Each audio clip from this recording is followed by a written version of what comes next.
Good evening, everyone. Thank you for patiently waiting on Friday evening at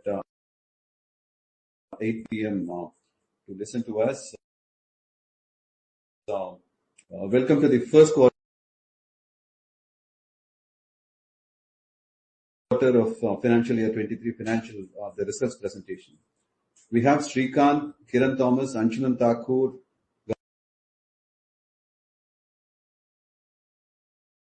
Gaurav Jain and Sanjay Roy to take you through the performance of Reliance and its various business segments.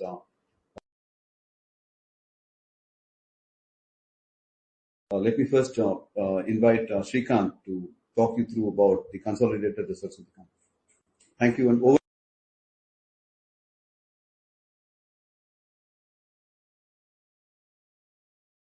to you, Srikanth. Thanks, Srini, and good evening to all of you. Starting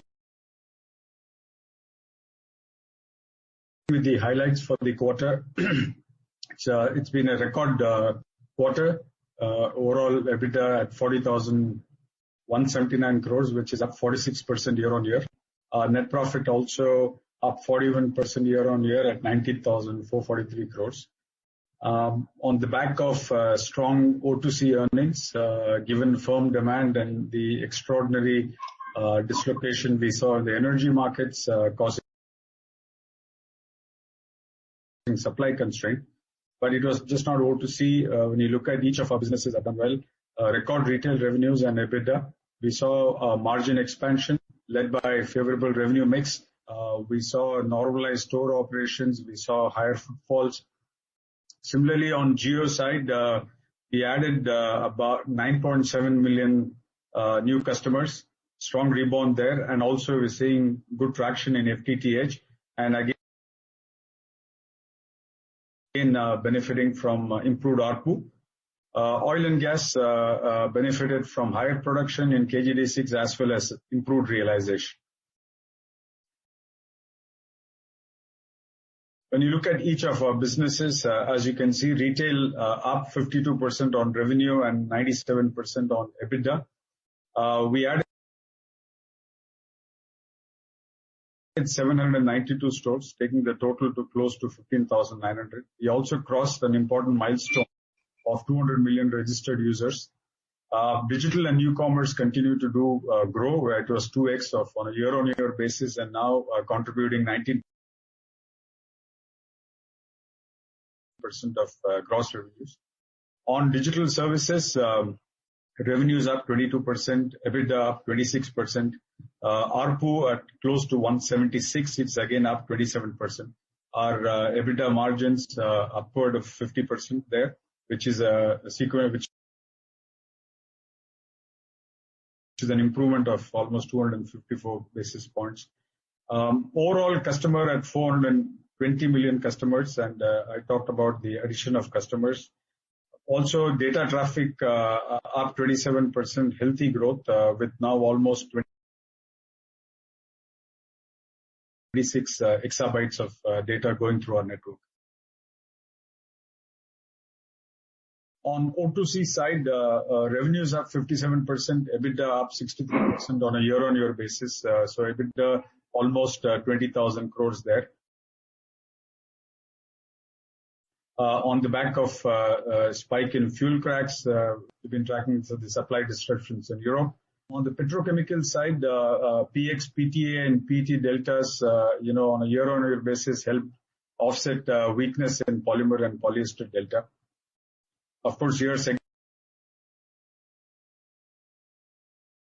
EBITDA was also there was an impact of high energy costs and crude OSPs, which we will talk in our O2C part of it. Also, the operating rates were good, and volume increase we saw on a year-on-year basis to 16.9 million tons. Oil and gas side, almost 3x revenue, EBITDA up 3.4x. There was production up on a year-on-year basis, and now overall production at almost 19 MMSCMD that we have. Price realization also saw a jump at, we had $9.72 a million BTU. Overall, it is still 64% lower than Asian LNG, but nevertheless, it was an increase on a year-on-year basis. We are tracking for greater than 1 BCF of gas a day, which is approximately 30 MMSCMD of gas by FY24. These are the numbers, bringing them together. As I mentioned, EBITDA 40,179 crores. This is up 46% on a year-on-year basis and up 18% on a quarter-on-quarter basis. We saw record revenue and EBITDA led by O2C, but as I highlighted, even in retail, footfalls, store rollout on Jio side, adding subscriber addition, and also the ARPU increased by 27% on KGD6. It was production and price. So all the businesses contributed to this strong growth. These numbers are very strong and also in a way offset the increases that we saw on finance cost on the back of increased interest rates, both US and rupee, as well as the depreciation in the currency. It also negated the depreciation impact, on the back of both higher capacity utilization in Jio as well as the upstream part of depletion, and also it helped offset the the normalized tax that we saw in this quarter. So with all these, despite these increases, we delivered net profit of 19,443 crores, which is 41% up on a year-on-year basis and 8% higher on a sequential basis. And RIL standalone profits were 15,096 crores, which is up 76%. This is just a quick one on the bridge between this slide is on year-on-year and the next one is on quarter-on-quarter. And as you can see, the big jump coming on O2C, 7,657 crores on the back of the extraordinary energy market that we are seeing on the back of Ukraine conflict and the EU shifting away from Russian energy supplies. It is also a fact that there was very strong demand growth across products, so all that contributing. Oil and gas, 1,940 crores, again on the back of 23% higher KG6 production as well as improved price realization. Retail, almost 2,000 crores increase in EBITDA on a year-on-year basis, and digital services, 2,439 crores increase on a year-on-year basis, on the back of Jio, on the back of ARPU and subscriber mix and tariff hike that we saw. So overall, 46% growth with traction across all businesses. This is the quarter-on-quarter, bulk of it again coming on the back of O2C and oil and gas that we saw. On oil and gas, there was a 58% improvement in as far as KGD6 price realization is concerned. And on retail side, both grocery and fashion and lifestyle did very well and very strong momentum, as I mentioned, in store addition. And digital services on the back of subscriber growth and higher ARPU. And this is the overall number, net debt at 57,655 versus March 22 number of 34,815. Primarily on account of higher working capital requirement in businesses with both increase in energy and product prices. The overall capex for the quarter was funded by internal cash generation. The balance sheet is strong and well positioned to support growth as well as navigate the market volatility that you are seeing in interest rates, in currencies and commodities. With this, I'm going to request Akash and Anshuman to take us through the digital services part of the business. It's only Kiran here, Srikanth. Another stellar quarter when it comes to Jio. Market leadership through and through.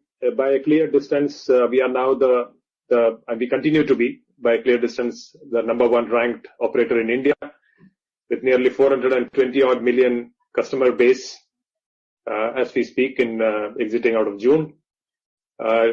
In terms of the customer market share, that would translate to 53% of the total market, which basically means that we are now the majority. Our market share is more than everybody else's shares put together, so more than half. In terms of the data traffic market share, even a higher lead. We are now nearly 60%, which means again we carry more data on our network than all of the other operators in the country combined.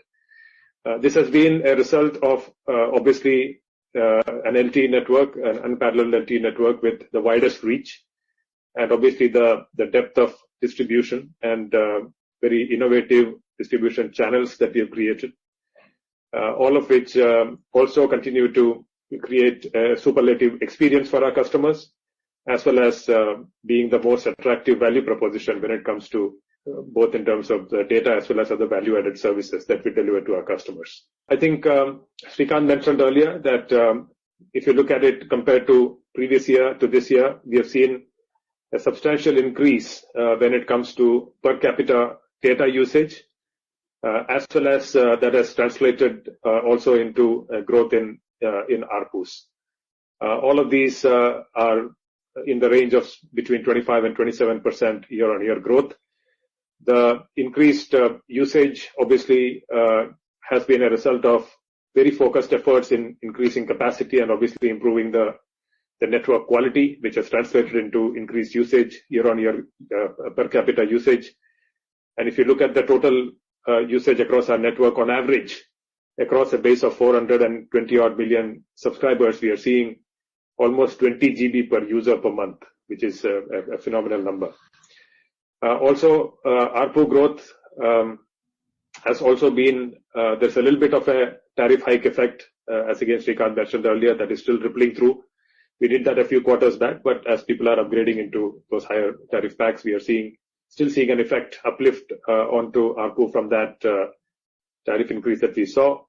But obviously the biggest contributor to that has been the per capita growth in data, as well as a much better subscriber mix that we see in that 420 odd million base that we have now. Moving on.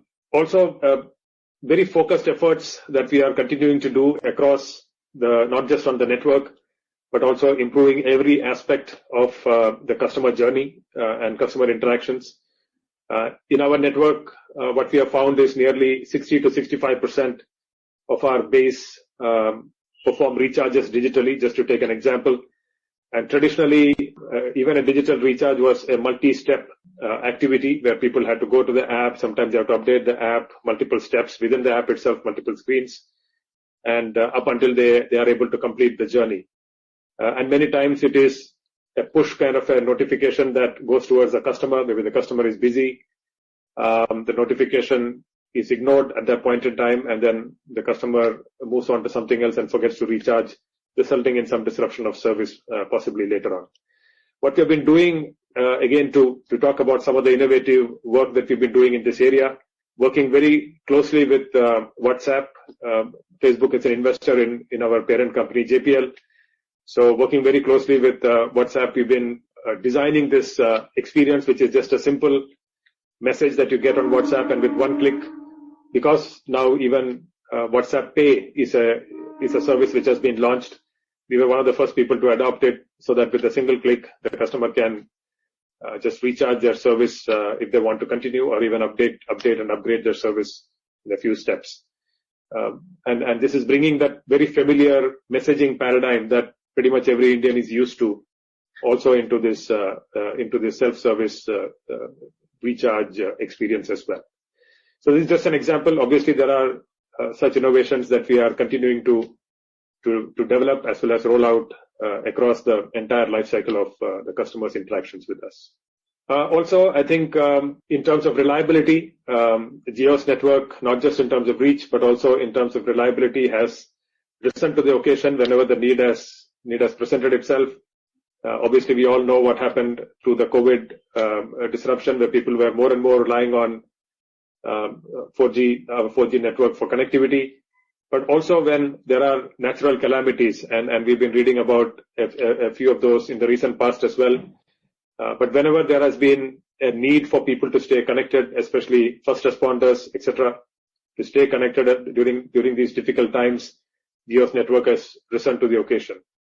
Not just in terms of supporting our own customers, but we are also allowing in those difficult times, if and when our competitors' networks are probably not available, we are allowing even their customers to roam, obviously, on our network.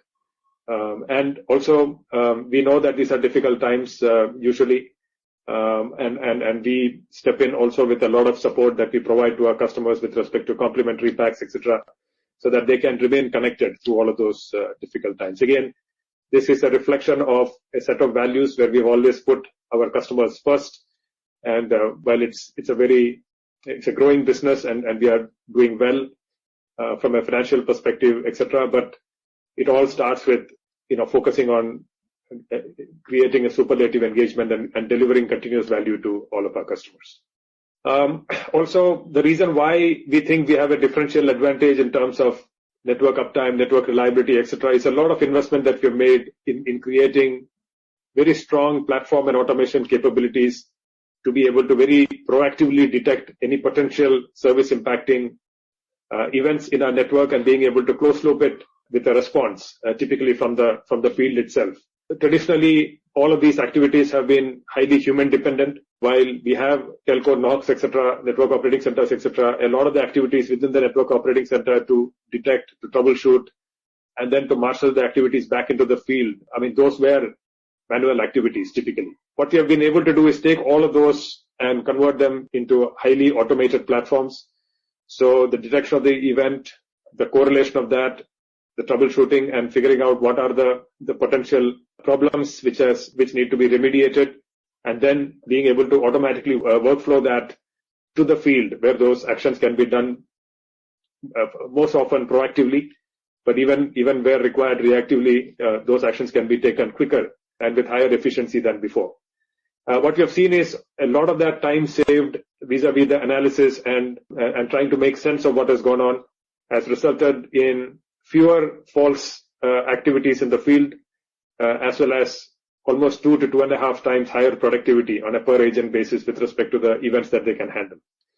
And again, what we do is, in addition to these platforms, a lot more of the KPIs can be, or the key performance indicators can be directly linked to the efficiency of the field force, which means then we can hold them accountable for that efficiency of the actions that need to be performed in a timely manner. Now coming to the Jio Fiber network, again, growing extremely fast. It's an unparalleled bundle of connectivity, content, on-demand channels, and a lot of other value-added applications that we provide also on our set-top box, all of which comes with zero entry cost, as we say it, which means no security deposit, no installation charges.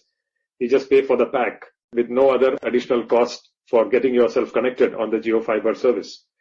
And also, we have been now rolling out our postpaid offers into the market, very attractive postpaid packages. And what we have found is almost 80% of the new homes who are coming on board are opting for those postpaid packages. And what that means is, as you know, postpaid means higher stickiness, especially these long-term postpaid plans, and of course, less disruption or less need for the customers to recharge on the dot as and when these packs expire. I mean, postpaid gives you that continuity of service. We find that both in terms of the stickiness, the quality of the subscriber base, as well as customer satisfaction, we have seen unprecedented growth in this area, also translating into subscriber growth as well as ARPU growth in the Jio Fiber area as well. Coming now to some of the work looking beyond the performance of our telecom operating business. If you look to what Jio Platforms is doing in terms of creating digital products, as you know, as we are now gearing up to roll out 5G, everybody is waiting with great excitement as to for the rest of the year when obviously the spectrum and other enablers would fall in place, and we will see now a rollout of 5G services probably very, very soon thereafter in the country. To support that, what we have also done is through Jio Platforms, we have created, as has been announced a few quarters back, a completely indigenous and homegrown 5G stack. And this not just is the 5G core network elements, but also moving to all of the other elements that are required to operate a 5G network. Everything from management and orchestration that we call MANO, to automated troubleshooting, some examples that I mentioned earlier, but taking it again to the next level even within 5G, to all the operating systems, especially the fulfillment management systems, orchestrating the network elements themselves, And as you know, most of the 5G functions are now cloud native. So even to automate the entire deployment of these services on a continuous basis as new upgrades come in and so on, the tools which are required to optimize and manage the coverage of the 5G network, and obviously the standard fault and performance management as well as security management. So all of these aspects, when you put together, it's a total 360-degree 5G solution that we have been able to build in Jio platforms. And obviously this will be deployed at scale within the Jio network to begin with. But on the back of that success that we fully feel confident about, then these product lines obviously will create a new revenue line as we are able to take this to other markets even outside India. Again, all of these elements that I spoke about have been deployed in our network. We have gone through rigorous compliance tests, especially, in addition to internal testing and field trials, we have also taken these elements and its use through the regulatory bodies as well as the Department of Telecommunication. And they've seen all of the use cases that we've been able to trial on our network already, and we have taken a sign up for this equipment to be now deployed at scale. Some of the use cases that we have, and of course this has been done in 9 cities in the country, Mumbai and Delhi, and obviously a few other cities also where we anticipate that we'll be introducing these services initially. And all these functional tests, everything from the network itself to the security aspects to the performance aspects, and to showcase really a slew of, I would say, next generation applications which take full advantage of the 5G capabilities. All of these have been built internally to a large degree and also trialed and demonstrated to the regulators. In terms of what this means, just to give a snapshot, everybody kind of intuitively understands that 5G might be better than 4G, but in terms of 5G, what is worth noticing is that obviously, in addition to much higher bandwidth and much higher speeds, which is what we call enhanced mobile broadband. If you see this triangle on your screen, the top of the pyramid is still enhanced mobile broadband, which is higher capacity and higher speed. But you see another 2 aspects of that 5G network, which again will unlock a completely new slew of applications. One is what we call massive machine type communication, which is really bringing the IoT devices and services to the fore, and again creating a platform where that can be delivered at scale. And on the other hand, we have what we call ultra reliable low latency communication, which is able to create services which require extremely low latency. Things like augmented reality and virtual reality, which we believe will be the new user interface. If you think forward a few years, we believe that will be the next set of experiences that can be showcased on a mobile network. So everything from massive data, superior experience, low latency, highly interactive applications, fixed mobile convergence. Also, 5G obviously creates much higher bandwidth and capacity, which means that it could become a fiber replacement to literally tens of millions of homes way before the deployment of fiber reaches them. They could start enjoying fiber-like connectivity right away, taking advantage of the speed of deploying a wireless network. And like I said, the massive ecosystem of the Internet of Things, which obviously would also be highly automated using AI and other techniques. Moving to the radio side, what I mentioned earlier was all of the software components, the network functions. But if you look at the radio side, again, we have developed an indigenous design for the 5G radio, which we believe will give us substantial advantage and price performance advantages in our network. All of these have been deployed in various parts of those 9 cities that I spoke about, and we have conducted extensive field trials. And we are looking forward to, again, taking this intellectual property, converting them into tangible products that we can first deploy in Jio's own network and obviously showcase these products to the rest of the world in short order. At this point, I'll hand it over to Anshuman, who can talk about the operating and financial performance metrics as well. Thanks, Kiran. Good evening, everyone. Firstly, going through the highlights of operating and financial performance for the quarter for Jio Platforms and our connectivity business. Very strong financial performance across connectivity and the digital platform services. JPL consolidated revenue came in at 23,467 crores. That is a growth of almost 24% year on year. and the EBITDA growing a bit faster with the operating leverage coming to 11,424 crores. On the operating side, we've continued to add. Our gross adds continue to remain very strong, 35.2 million for this quarter. This quarter, we saw a rebound in the net subscriber addition as well, with 9.7 million net adds during the quarter. So we ended the quarter at 419.9 million as of June 2022, with increased focus on all of the key customer matrices and the SIM consolidation and active customer engagement. There was very good traction in the fiber business as well, where we are gaining new subscribers every month at a faster pace, and gaining a significant market share of the net new subscribers in wireline segment. ARPU increased from 167.6 rupees to 175.7. And this was again on account of more engagement. As you can see in the last point, the average data consumption per user crossed 20 GB per user per month, and the overall data traffic crossed 8.5 exabytes per month. And also because of the customer mix. So a combination of those things resulting in the ARPU going up to 175.7 for this quarter. So we basically establishing leadership across all of the market segments.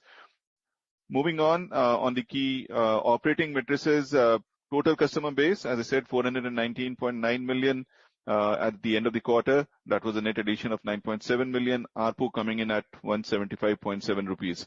Both data as well as voice consumption growing very significantly. So on data, we've crossed 20.8 GB, so crossed 20 GB per user per month. And on voice, we've now crossed 1,000 minutes per user per month of voice consumption as well on the network. So significant growth on the customer engagement matrices, and equally good across all of the digital platforms that we offer them.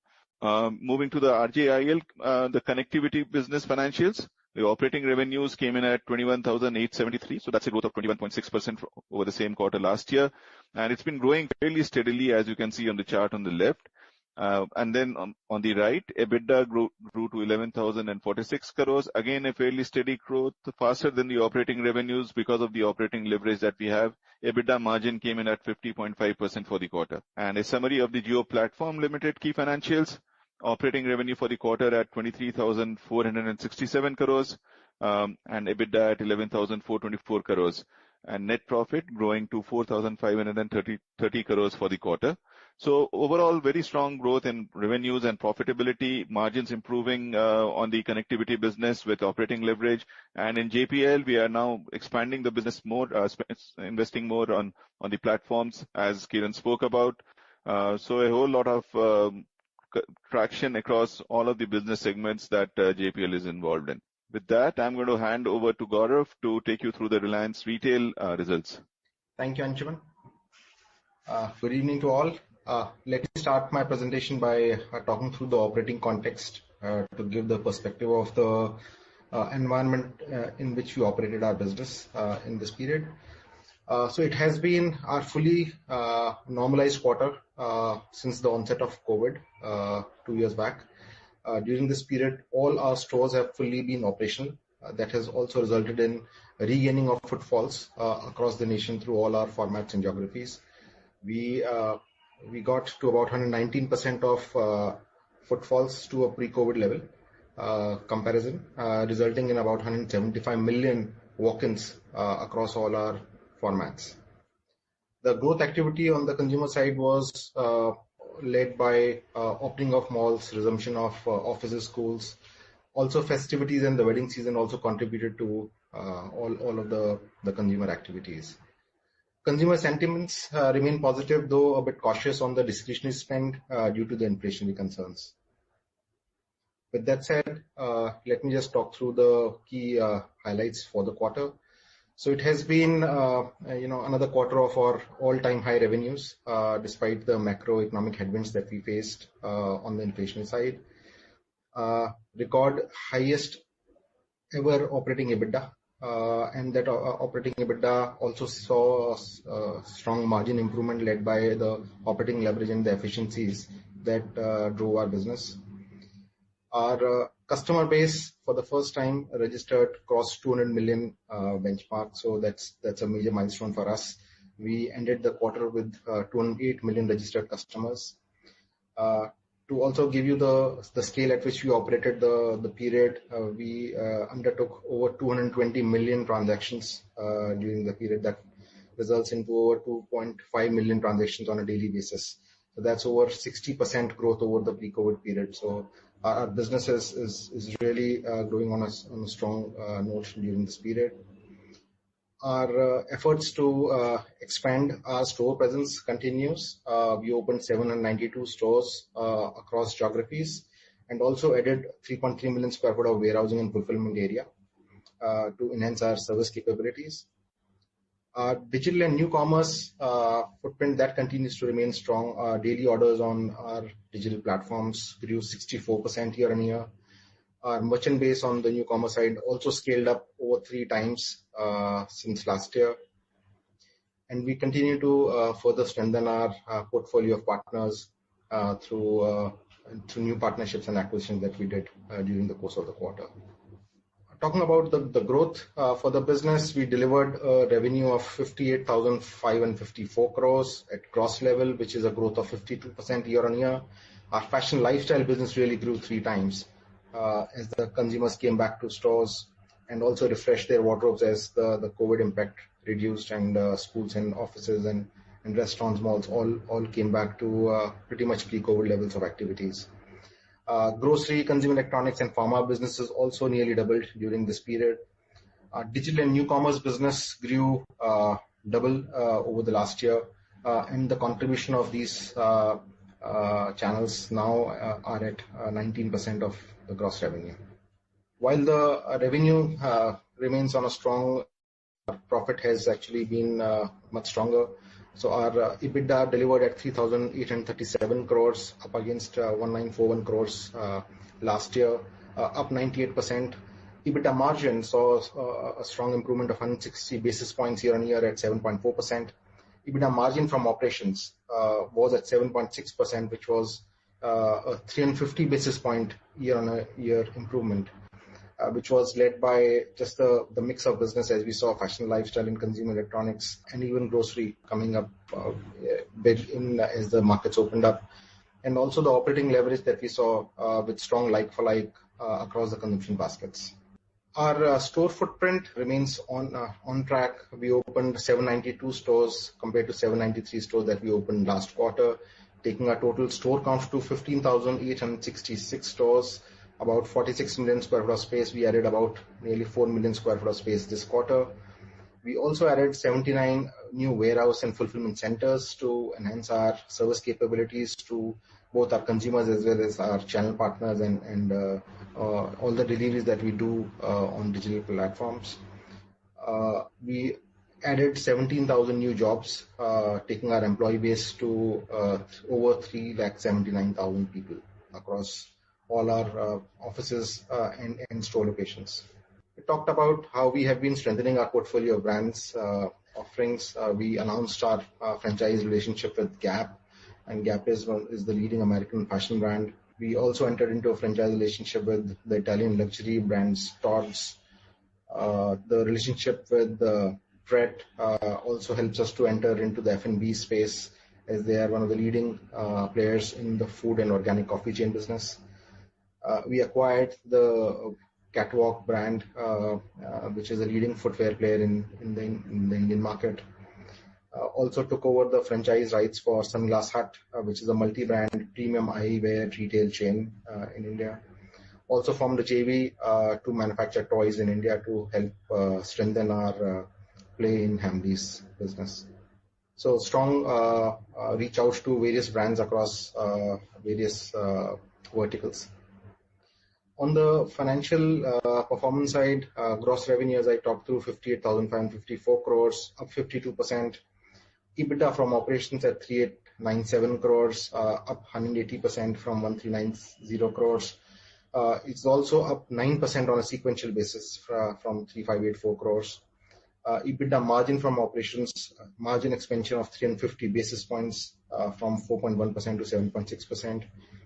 Our EBITDA at an overall level at 3,837 crores, up 98%, and profit after tax at over 2,000 crore now, which is more than double from 962 crores last year. So very strong revenue and profit performance that we have delivered in this period. Talking through the key businesses on consumer electronics, our revenue has doubled as all our stores, especially the mall stores, performed very well, with higher traffic and also higher bill values that we could deliver. The growth was not only just to some key categories, but was very broad-based. We saw uptick in phones, air conditioners, laptops, high-end TVs. All of these categories grew more than double year on year. Our relationship with the brands helped us create specific launches, events, models that we could retail across all our stores on an exclusive basis. And also relationships with the banks, which also help create a lot of excitement and offers activities that help create more footfalls into our stores and help customers come back to our digital platforms for shopping. Various events that were centered around seasonal events, festivities, and also occasions like IPL, which helped us to push TV sales, back to school, which also helped us to push categories like laptops, calculators, headphones, and many accessories around such events. Our own brands business that has scaled up 6 times year on year, and we continue to look at wider and deeper general trade penetration across the geographies, and also undertaking nationwide campaigns to build these brands across the geographies. The JioMart digital business that was launched 2 quarters back, that had a 3x growth quarter on quarter. It's yet not a comparable business on a year-on-year basis, still new, but well settling down. The merchant base has grown twice on a quarterly sequential basis. On fashion lifestyle, talking on the apparel business, which is led by Trends and also various extension formats of Trends. That business posted its best ever quarter. Business is up 3 times year on year, largely driven by festivities, wedding season, and opening up of mall stores. We delivered very strong growth over pre-COVID levels, strong double-digit growth, largely relying on festive celebrations and also customer engagements. Thus, the traction on small towns remained very strong. We talked about crossing the milestone of 600 stores last quarter. We still continue to see a lot of traction from small towns in apparel and footwear business. The men's formal, women western wear and footwear categories registered a very strong growth as travel and offices resumed. We saw also uptick in sarees business. We entered into the sarees business through Kalaniketan and also Avantra by Trends as 2 formats. And with festive and wedding season, we saw that big uptick in the saree sales as well. On Ajio, the Ajio business continues on the roll. The momentum of growth continues. That business doubled year on year, registered its highest ever revenues this quarter as well. The increased customer experience is really about how we are able to personalize and also get more intuitiveness into and better experience on the app and the site, which is also helping us to bring back our customers. And we see that the customer loyalty is really improving. We saw an improvement of 500 basis points on repeat shoppers. And these are our loyal customers who have been now spending more than twice than the new customers who are coming onto the platforms. On new commerce side, our presence is across 3,500 cities. We continue to strengthen our portfolio of offerings. We added over 32% options onto our platform through addition of over 660 new brands across various views. Our share of own brands grew to 30%. We launched 14 new brands during this period, which has helped us to grow over 300 basis points on the own brand share into overall performance for the business. Our relationship with merchants remain extremely strong. Merchants who have been now using the benefit of our larger sourcing and offerings, they are spending over 3 times as compared to the newer merchants and customers who are now coming, who have just joined at maybe about a month period or so. On the partner brand side, our revenues have grown 5x over last year. This is a period when we saw new collaborations coming to life. We've seen a lot of activities within the stores that drove footfalls. Malls are back to full operations. So a lot of growth in the partner businesses that we saw across brands. Ajio Lux, which is the luxury segment on Ajio, that is also an authority for consumers who are looking at premium and luxury brands. That part of the business grew 6x year on year. We have now over 400 brands and 38,000 options live on the platform. Jewelry business grew 3 times year on year, which is led by festive sales as well as the expansion of new stores and also SI's locations across geographies. The period is also led by presence of Akshaya Tritiya, which is a big event for jewelry, and we had record sales in this quarter on that particular event. Our capabilities in design is really coming all together as we continue to launch new collections, and that is also helping us improve our share of diamond jewelry and diamond collections in overall sales. And we saw that improvement of 600 basis points over last year in its contribution. On the lingerie side, I think we have now full play across segments, starting from Clovia, which is on the more value side, to Zivame mid segment, and Amande more upper mid segment to premium segment.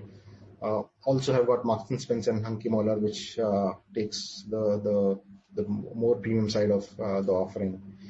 So these brands have contributed up over 5x year on year in sales. It is contributing also coming from its digital platform is seen to be a destination for customers looking at innerwear, and that continues to grow. Talking on the grocery side, our offline business led by smart stores that grew 2x over last year. It is supported by a lot of impactful omni-channel activities, which is integrating JioMart with our physical stores, which is leading to better footfalls as well as more uptake on the digital platform.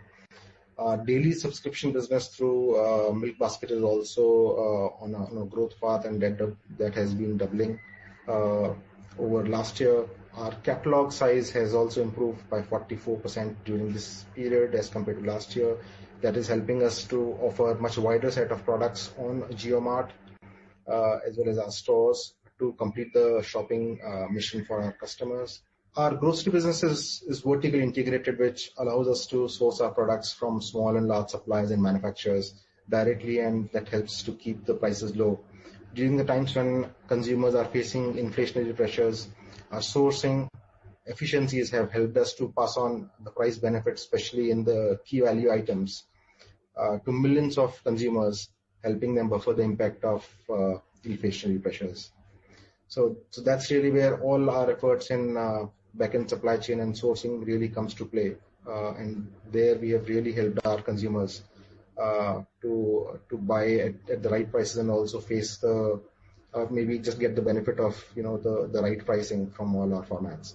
Performance in our tier 2 cities has been very strong for grocery business.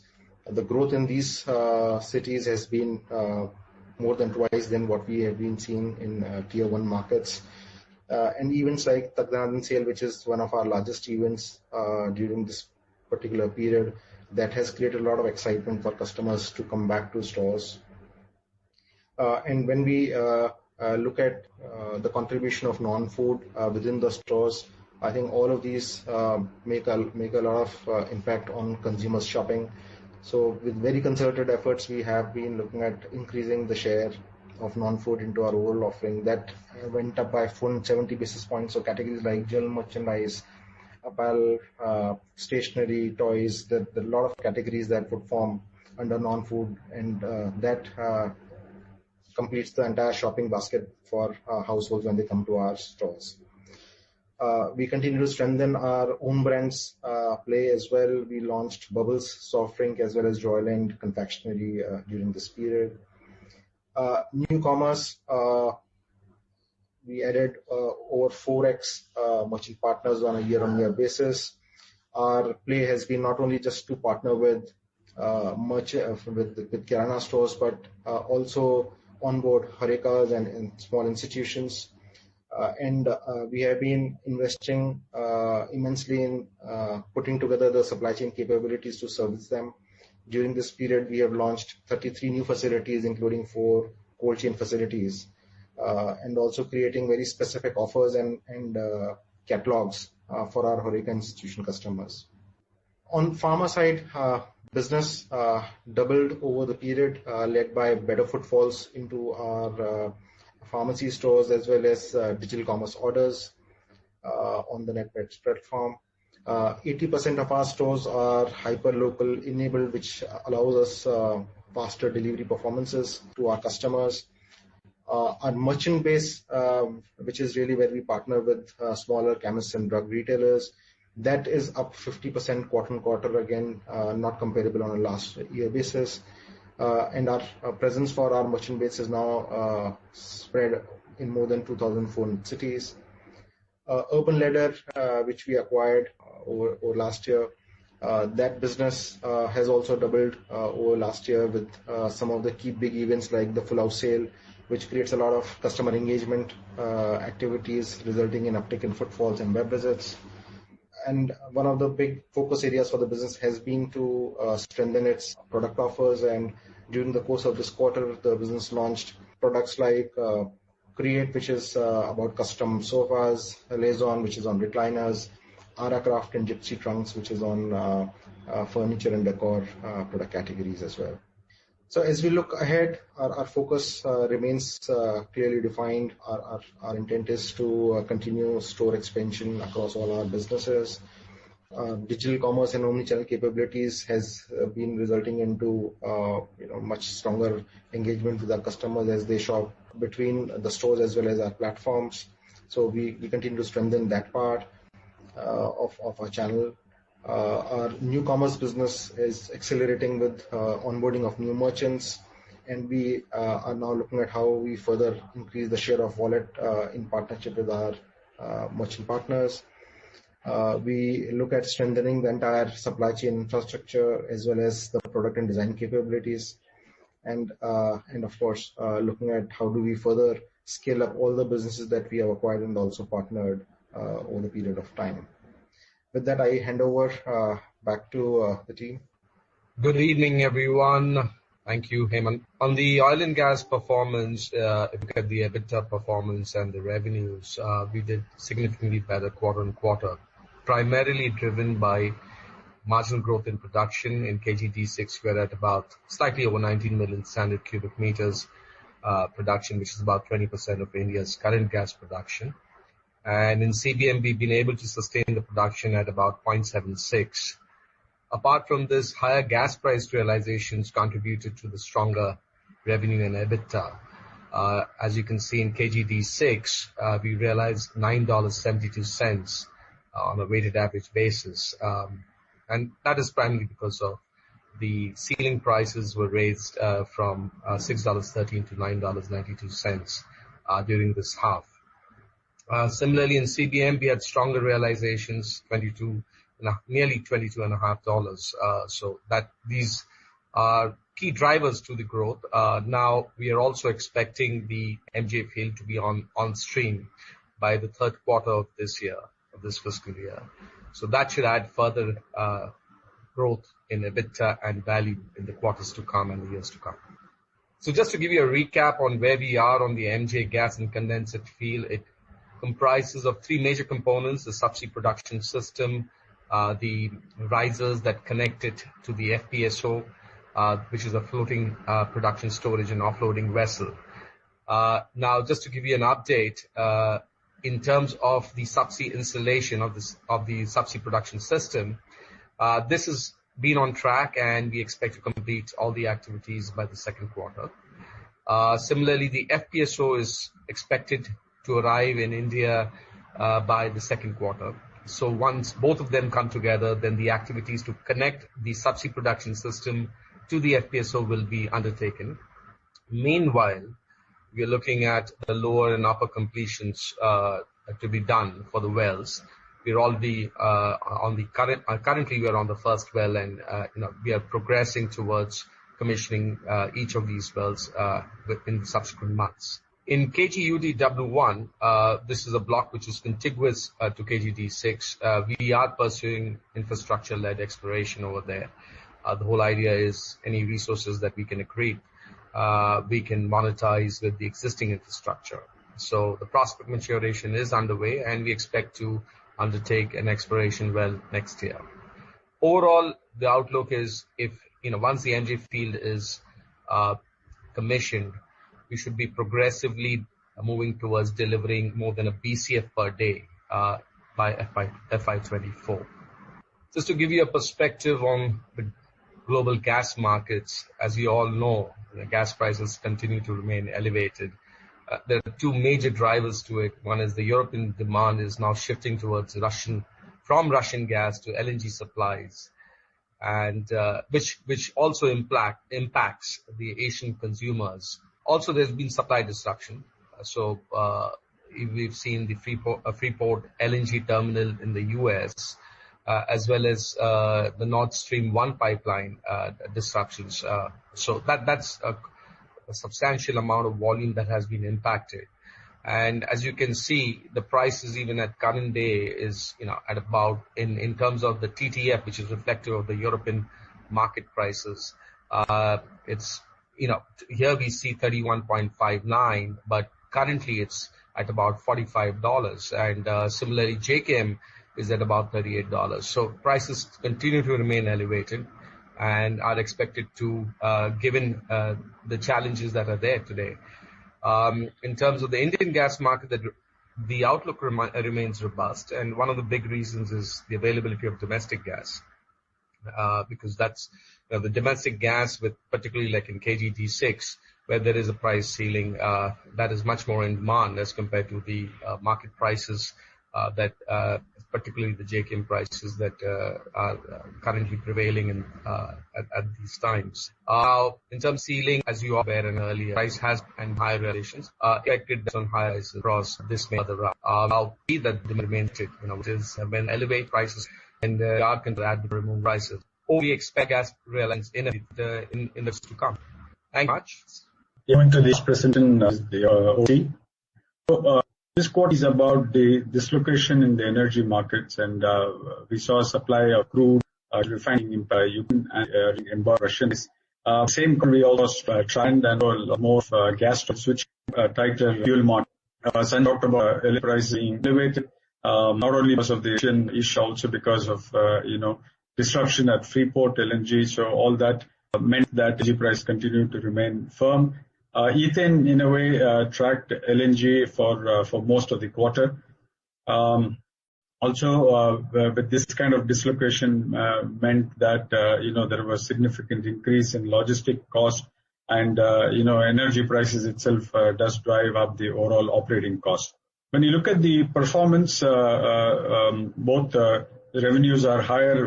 EBITDA that I talked in the first part of my presentation, almost 20,000 crores, which is 63% higher on a year-on-year basis and 40% on a quarter-on-quarter basis. This is the highest ever O2C EBITDA with on the back of strong fuel cracks and stable downstream contribution. Many focus on the strong fuel cracks, saying that fuel cracks more than double. But they do also miss the multiple offsets that were to that environment. For example, if you were to look at Asian OSPs from the Middle East, now in this quarter, the OSPs were $4 to $5 higher than what it was in the previous quarter. So that is a significant change when you look at quarter-on-quarter costs. Similarly, of course, in this quarter, we all know about the domestic fuel retailing losses because of cap realization. Also, in this quarter, there were lower volumes for us on the back of cracker turnaround at Hazira, and also the diesel hydro desulfurization plant that is also went into a plant turnaround. Overall, you also see that the OPEX does go up in the back of high energy and freight costs. So a very strong performance when you look at the numbers. But I just wanted to highlight that there are offsets that people miss while just focusing only on the fuel cracks. This is on the margin strength. We talked about transportation fuel. You can see the actual cracks on the right, gasoline, gas oil, ATF. So this strengthens on the back of both strong demand because of reopening, higher travel restrictions from China, and importantly, lower Chinese exports, and the fact that there has been low global inventory. So that's one clear set of reasons for the transportation fuel being high. We saw a sharp fall in naphtha cracks on a quarter-on-quarter basis on the back of lower cracker operations in Asia. We also saw that the LPG cracks declined sharply on weak propane economics. Overall, of course, polymer margins, benefited from lower naphtha prices and stable product prices. Also, we did see a sharp rebound on PX margins, which supported the polyester chain. When you look at the demand levels, clearly when you look at India and India oil demand, polymer demand, and polyester demand, you can see that on a year-on-year basis, up very sharply. Of course, in Q1 we had the impact of COVID, Q1 FY-22, so that was clearly one factor. But when you look at on a quarter-on-quarter basis, we do see that it was soft. Similarly, when you look at oil demand, up 1.6 million barrels per day on a year-on-year basis, but when you look at it on a quarter, it is sequentially lower by 1.5 million barrels on the back of both the Russian-Ukraine conflict and also the stringent lockdowns that we saw in China. Refinery operating rates declined to 76.1, which is 140 basis points lower on the back of severe lockdown in China, and also there were constrained runs in Russia. Operating rates in the cracker operating rates were also impacted by fresh lockdowns as well as planned shutdowns that we saw. Overall, the demand held, but it did look soft for the quarter. So when you go to specifically on oil demand, and you can see that overall year-on-year HSD demand up 20% on a year-on-year basis on the back of improved economic activity, tourism, transportation demand, and also harvesting season, which aided rural demand. We also saw ATF going up very sharply on the back of very sharp increase in domestic air traffic, which was higher by 3x on a year-on-year basis. Gasoline demand also strong again at 29% on the back of preference for personal mobility. Moving to the polymer and polyester side, you can see that year-on-year polymer demand up 9%, polyester demand up 44%. When you look at polymer demand across the board, we do see demand being strong, be it agriculture, food packaging, infra. We are seeing that very strong demand. Of course, when you look at PVC at 29% on the back of softer prices and also pre-monsoon agricultural demand. Overall, PE demand has been muted, but we saw a lot of downstream pre-buying in fourth quarter because of the plant shutdowns that we saw from major producers. On the polyester side, as I mentioned, 44% growth year-on-year, but flat on a Q-on-Q basis. Polyester, we saw a big impact in first quarter of FY-22. Also, of course, on a broader sense, cotton polyester prices deltas, are high with supported PSF. And also, when you look at PET, very strong growth that we saw on the back of summer demand for PET that we see. And on the chain delta side, polymer deltas up between 2 and 28%. PE especially up 28% on firm product prices and benefiting, of course, from lower naphtha that we saw. PP deltas over naphtha, that was marginally higher by about 2%. PVC, we saw a sharp jump again, 28%, and that was on the back of sharp fall in EDC prices, which fell by almost 20%, and the fact that demand continued to be strong. Overall, polyester chain deltas were 6% higher. Actually, downstream polyester demand was impacted by China lockdown. MEG was also weak, minus 54%, but The overall chain delta has improved because of PX delta improvement. PX went up by almost 76% on a Q-on-Q basis, led by gasoline blending. Moving to individual transportation fuels, as you can see from this graph, gas oil demand remained broadly flat at about 28.3, but the cracks surged on the back of EU embargo on Russian products and gas oil switching that I talked about, and lower inventories and limited exports from China. And this aspect of lower inventories and limited exports from China, cascades in many other products also. So if you see jet kero, again, overall increased by 0.1 million barrels in terms of demand, but the cracks again more than jumped, double, because of prioritizing of gas oil over jet kero because of the economics, and also rising air travel demand meant that cracks went up very sharply. On gasoline, the year was a case where demand also went up sharply, 1 million barrels per day, of which 70% was in North America. And again, apart from demand, lower exports from China and of course India demand 11% higher. So all of them played a part in terms of how we saw cracks behave in gasoline. When you look at the operating performance, clearly for us, we absolutely maximized the primary and secondary units. We focused on gasoline grades. We did the yield adjustments to benefit from the high gas oil, fuel oil, deltas, as well as gasoline naphtha spreads. So we focused a lot on extracting every bit of value from the refinery. Also, the fact that we further saw increased improvement in gasifier utilization meant led in terms of high-cost liquid fuel firing, as well as there being no need for high-cost LNG imports. Of course, fuel production was lower, as you can see, 10.5 versus 10.7 because of the PHDS shutdown. Also, when you look at the polymers, 1.4 versus 1.5, and you can see that is on the back of the planned turnaround that I mentioned at Hazira.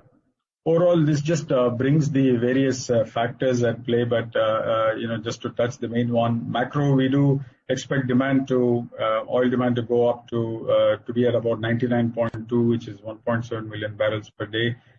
Impact of phasing out of EU decision to phase out oil and gas by year end is a clear factor in terms of how it plays out. So it also means that demand for mid distillates, especially, and therefore demand for export to EU, both from Asia as well as from the Middle East. On margin side, that's been well talked about. There is limited spare refining capacity, and the strong oil demand, can keep refining margins higher.